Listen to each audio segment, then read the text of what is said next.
¿Qué pasa cuando el monstruo empieza a devorarse a sí mismo? En 2024, algo impensable sacudió al cártel de Sinaloa desde sus raíces. 3 de sus líderes más poderosos cayeron, y no fue por obra del gobierno, ni por una redada espectacular. Fue por traición.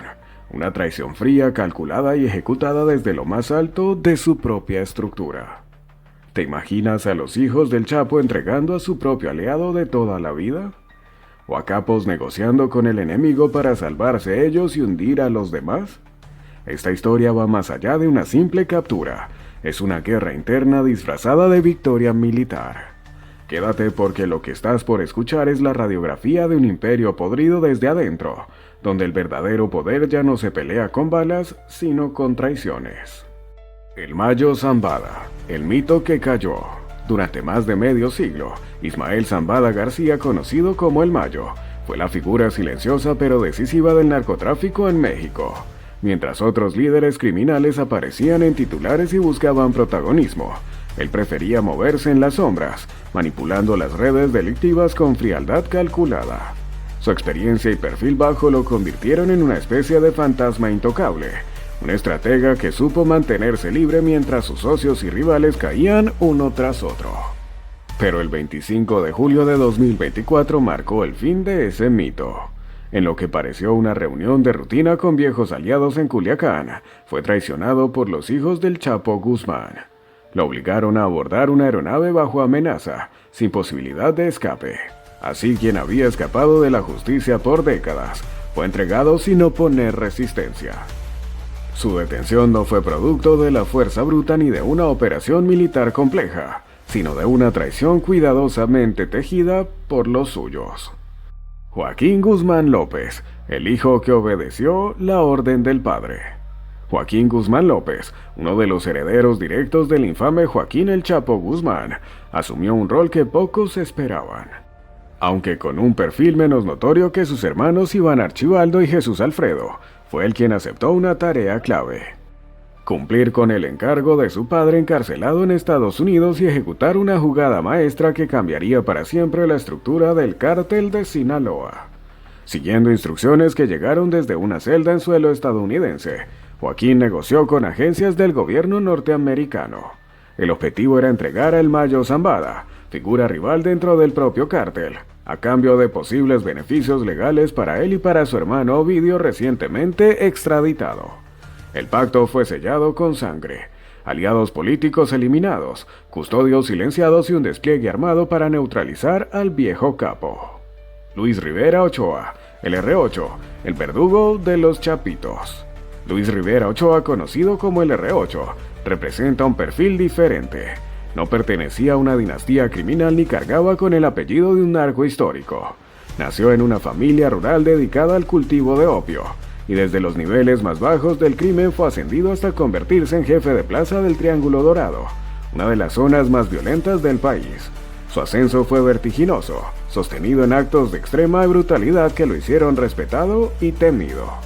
Su lealtad estaba con Aureliano Guzmán Loera, alias El Guano, hermano mayor del Chapo y enemigo declarado de los Chapitos. El R8 fungía como su jefe de seguridad, coordinando ataques, reclutamientos y ajustes de cuentas. Su especialidad, el terror. Se le vinculaba con ejecuciones públicas, decapitaciones y masacres selectivas. Fue capturado el 8 de julio de 2024 en un operativo conjunto entre el Ejército Mexicano y la Guardia Nacional, en un punto remoto entre Sinaloa y Durango.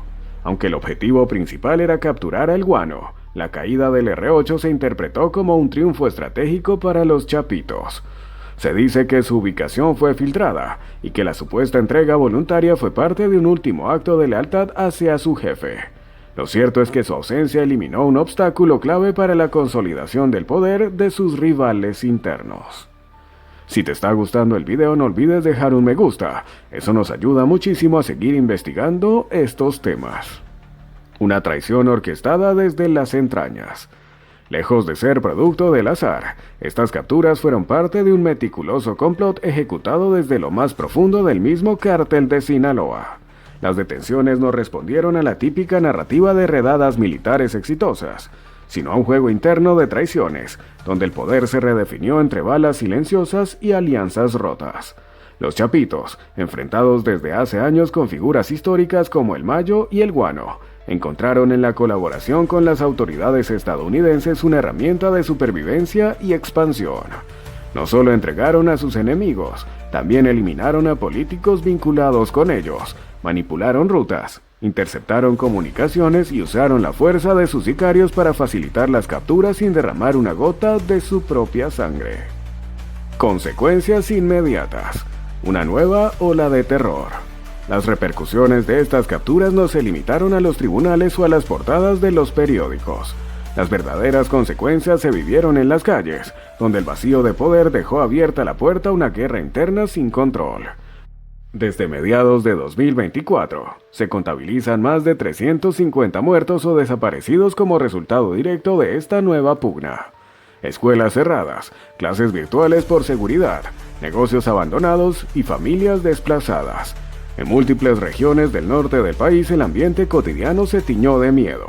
Las balaceras se volvieron rutina y las escenas de cuerpos abandonados en caminos rurales o centros urbanos se multiplicaron. Las distintas facciones del cártel comenzaron a disputar plazas, rutas de tráfico y lealtades. La violencia dejó de ser selectiva para convertirse en indiscriminada, afectando incluso a comunidades que antes estaban protegidas por la aparente estabilidad entre grupos criminales. El país vivió un retroceso en seguridad equivalente a los peores años del conflicto narco. El verdadero precio del poder. Detrás de cada captura, cada traición y cada pacto con las autoridades, se esconde un costo real que pocas veces se muestra con crudeza: el sufrimiento de la sociedad civil. La entrega del Mayo y la caída del R8 alteraron el equilibrio interno del cártel de Sinaloa, pero también desataron una nueva era de inestabilidad. Los Chapitos, al fortalecer su posición, también encendieron un conflicto que aún no ha terminado. La brutalidad con la que sus enemigos fueron eliminados o entregados ha generado un efecto dominó que amenaza con expandirse más allá de las fronteras del cártel. La sociedad, atrapada en medio de esta guerra sin fin, es quien paga el precio más alto. Familias destruidas, jóvenes reclutados a la fuerza, pueblos enteros convertidos en zonas de guerra. La ambición por el control y el tráfico de drogas ha hecho del norte de México un escenario constante de muerte. El monstruo se transforma pero no muere.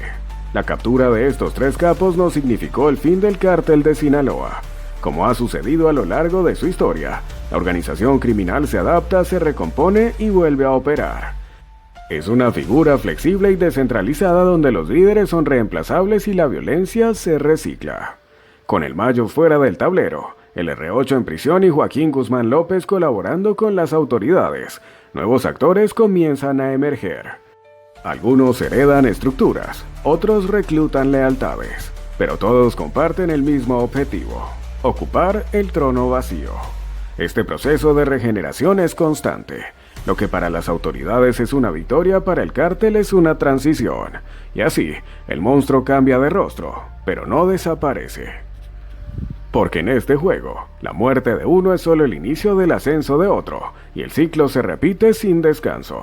La verdadera pregunta ya no es quién cayó, sino quién será el próximo en caer y quién apuñalará primero. En resumen, 2024 fue el año donde 3 de los narcos más temidos del cártel de Sinaloa fueron capturados, pero también fue el año donde la traición reescribió las reglas del crimen organizado en México. Y ahora te pregunto, ¿crees que los Chapitos se saldrán con la suya? ¿O esto es solo el principio de su propia caída? Déjanos tu opinión en los comentarios. Si este contenido te impactó, puedes seguirnos para descubrir más sobre el oscuro mundo de los cárteles y los conflictos que arrasan con vidas y esperanzas. Nos vemos en la próxima.